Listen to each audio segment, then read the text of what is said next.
everybody. This is Carolyn from Homesteading Family, and I love home-cooked meals. I just love feeding my family really healthy, good for you food that I know exactly what was in it.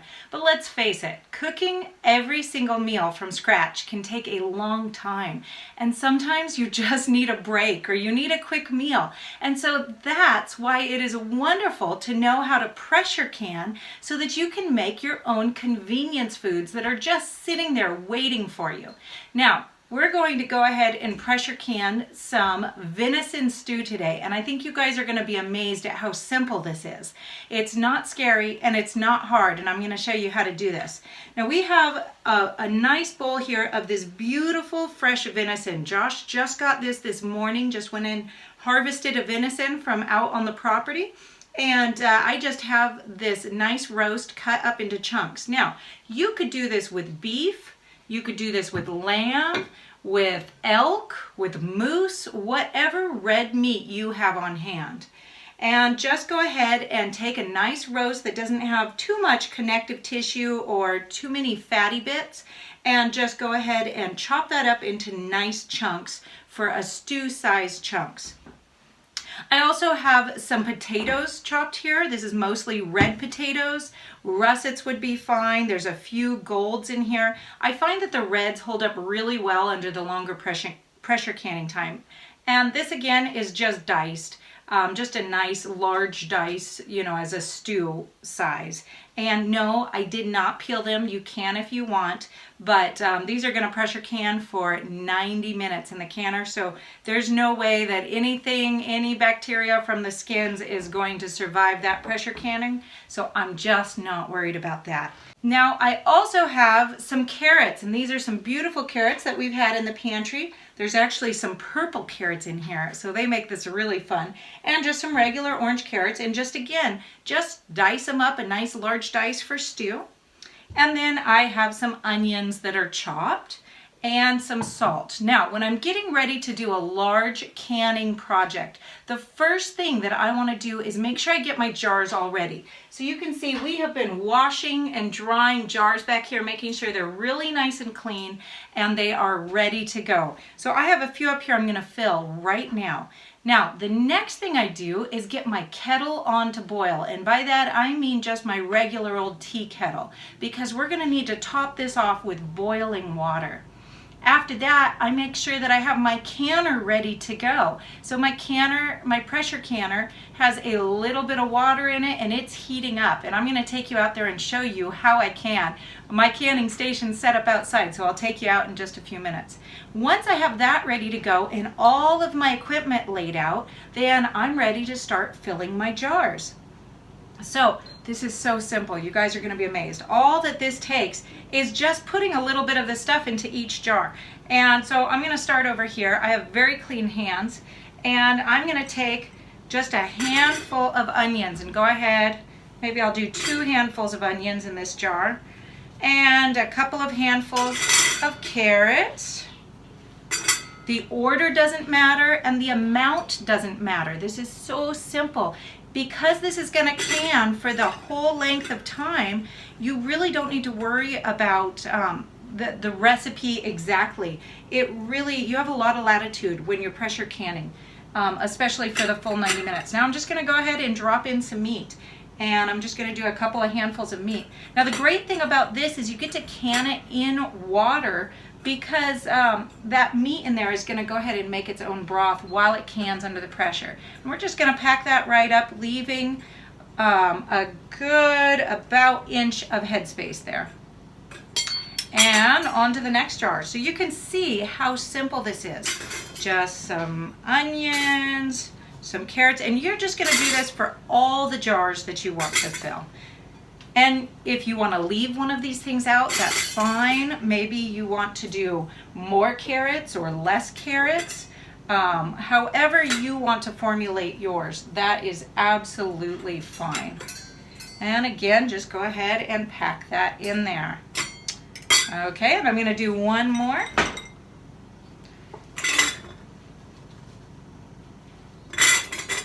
And you can see how fast this goes. Once you have these veggies chopped, this is not a labor-intensive project. which is really nice. Especially if you've already harvested the meat that day, you're ready for a little bit of a break anyways. Something simple to do. Now, a lot of times while we are cleaning meat, I will just get this started right away. And, you know, I'll end up with 40 jars canned by the time we're done cutting and wrapping anything we want to go in the freezer. So that just makes your day so efficient, especially if you have a nice large pressure canner that can hold a lot. Now, I'm just going to take a teaspoon of salt and put that right on the top of each jar. This is entirely for flavoring. If you, for any reason, want to leave the salt out, there is no safety involved in putting the salt in, so go ahead and just leave it out if you would like. Personally, I save any seasonings for later, any herbs or anything like that, because you know, I feel that between the salt and the onion, you really just have a good enough product and it's plenty flavorful. All right, so now that I have that done, I'm gonna grab my tea kettle. Okay, now my kettle's been boiling, so it is very hot, and I am just going to go ahead and pour that right on over the top of all of these goodies in the jar and fill it right up to about that inch of headspace. There we go. It's starting to cook that meat almost instantly on contact. And this is going to be wonderful because when you have this done, everything is going to be so well cooked. That meat is going to be super tender. It's all going to be really flavorful. And all you'll have to do is dump it into a pot and heat it up for a few minutes, and you will be ready to go. Now, one thing you really do need to do in this part of the process is to make sure that you are, oh, I overfilled that one a little, I'm gonna have to take a little out. Make sure that you don't have any air bubbles in there. Now, this is not packed so tightly that you can't just kind of give it a little jiggle, and make sure that there are no air bubbles right in there. So,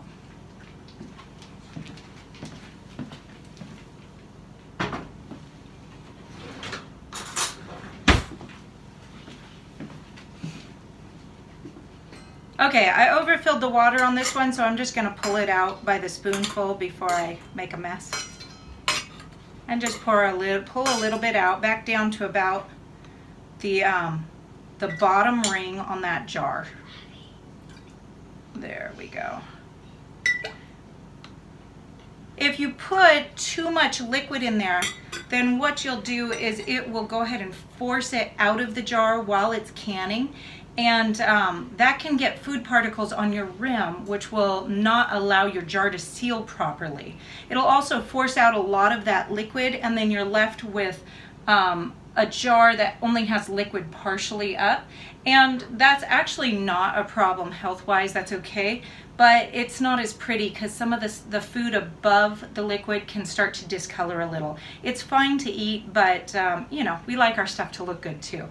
All right, so now I'm gonna take my clean rag here. I'm gonna take a clean spot of this, and I'm gonna take just a tad of water that I have, just clean water, and I'm gonna go ahead and go around the rim very carefully to be sure that there is no food particles, no salt or anything like that spilled on the rim, because that could keep your jars from sealing properly, and we sure don't want that. I tend to go through afterwards with a clean, dry finger and just double check. If you feel any nicks, if you feel any food or anything, then your jars just won't seal properly, and it's, you know, frustrating when you have jars that don't seal well. Now I'm going to go ahead and take my flat lids and put them on. There used to be a recommendation that you heat these. There is no longer that recommendation, so you can just put them right on, and then take my screw tops and tighten those down, just finger tight. And all that means is I don't really need to get in there and wrench it down real hard with my whole hand, just to the strength that your fingers can just tighten it down. All right, now the next step is getting these into the canner. All right, so you can see that the pressure canner is nicely heated, and while I'm putting the jars in, I'm gonna turn the heat off. I always do this and let it just drop down just a little bit on temperature, so it's not quite such a shock to the jars. Now, the next step is gonna be getting your food into the pressure canner. Never try to do this without the jar lifters. I've done it several times. It's hard and you are very likely to get burnt. And we're just going to settle these right on down. Now these jars are hot from putting in that boiling water. And of course the water in here is hot. It's not quite boiling yet, but it's very close. We're going to get these settled right on in. All right, so now we're going to go ahead and get our lid on the canner.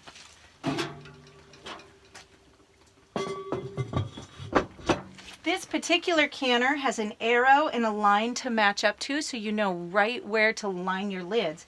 And then you're going to go ahead and just slide the lock right on over and snug it on down.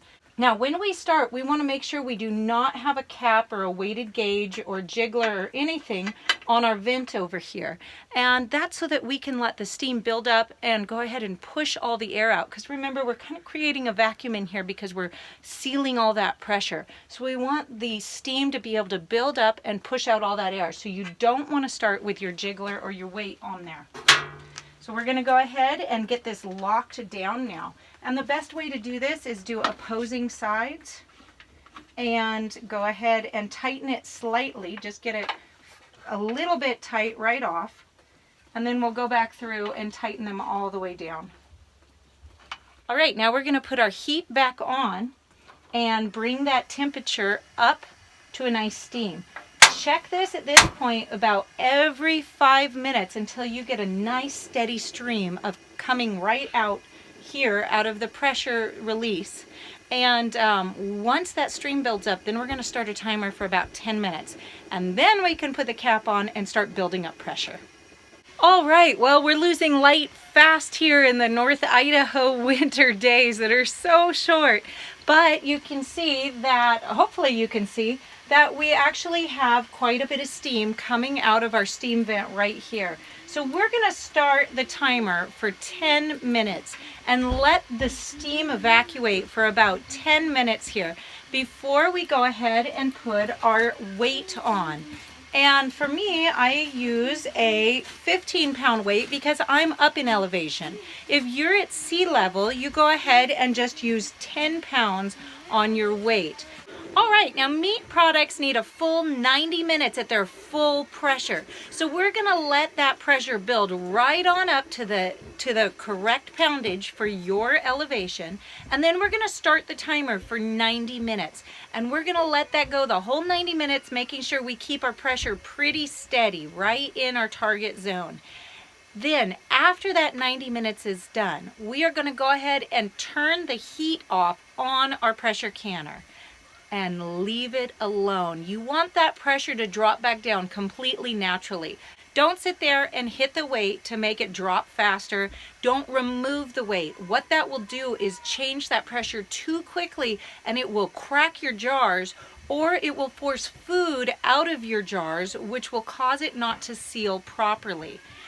Then, after that has come all the way down to the correct, to zero, to no pressure at all, then you can remove your weight. At that point, wait for 10 more minutes, and then you can open your jars, get them out of the canner, and set them somewhere in a draft-free location to cool. Now, I take my jars back inside because I certainly don't want to set them out here in the freezing temperature. And I let it go ahead and sit there to cool completely down for between 16 to 24 hours.